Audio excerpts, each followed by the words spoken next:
In my last video, I talked about some really bad matchmaking in the UFC middleweight division, but this is some really good matchmaking here. We've got Marvin Vettori and Jared Cannonier fighting each other. Two fighters that have, had title shots. They've been in the mix there, and they're two big names in the weight class.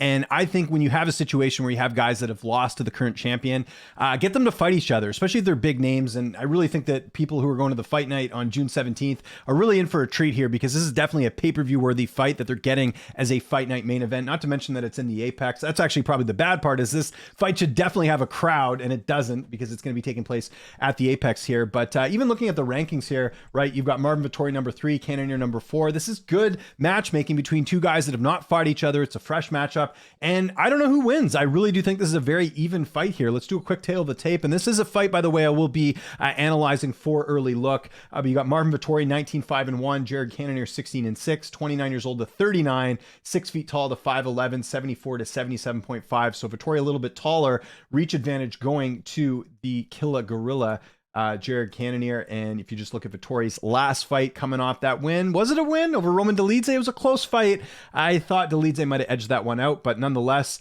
you've got Vettori, winner of, Vettori is 2-2 in his last 4 fights, but again, fresh matchup here, no issue with the matchmaking in this one, and going to be fighting a really good puncher here in Jared Cannonier. And Cannonier, he's 39, but he's still getting it done. A really good win over Sean Strickland in his last fight, and it was a split. I thought he clearly won the fight, and then had the loss to Israel Adesanya, but won 3 of his last 4 fights, including a win over Calvin Gastelum, which if you saw Gastelum's last fight, he looked pretty good. That was a good victory there, knocked out Derek Brunson.